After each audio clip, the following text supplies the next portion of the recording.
मैं समझता हूं कि कितनी बड़ी मुल्क की तौहीन हुई कि एक बाहर का एक ऑफिशियल वो पाकिस्तान के एम्बेसडर को कह रहा है कि अपने प्राइम मिनिस्टर को अगर तुमने ना हटाया, वोट ऑफ नो कॉन्फिडेंस, जो फिर से मैं याद करा दूं कि अभी आई नहीं थी, तो पाकिस्तान के लिए मुश्किलात होंगी, और अगर उसको हटा दिया तो सब कुछ माफ हो जाएगा। ये था साइफर में। मैं पहले कैबिनेट में रखता हूं, फिर 28 मार्च को नेशनल सिक्योरिटी काउंसिल में रखता हूं, और वो नेशनल सिक्योरिटी काउंसिल में सारे सर्विस चीफ होते हैं। जनरल बाजवा थे, वहां एयर चीफ थे, उधर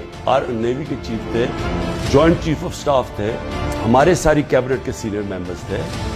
फॉरेन ऑफिस के सेक्रेटरी बैठे हुए थे,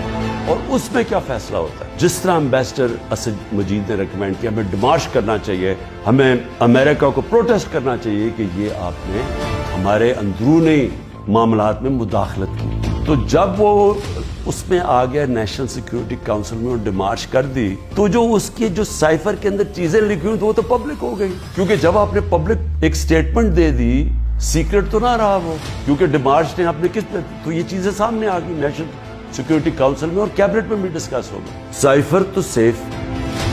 जिस तरह सनाउल्लाह ने कहा, वो फॉरेन ऑफिस में पढ़ा, उसका तो किसी को पता ही नहीं है जो साइफर की कोड है, जिसको पैराफ्रेज कहते हैं अंग्रेजी में लफ्ज। हमारे पास जो आता है वो तो उसका मफहूम आया था, और वो जाके नेशनल सिक्योरिटी काउंसिल और कैबिनेट में जब रखा और बाद में डीक्लासिफाई भी कर दिया, तो वो तो फिर एक सीक्रेट डॉक्यूमेंट नहीं रहा।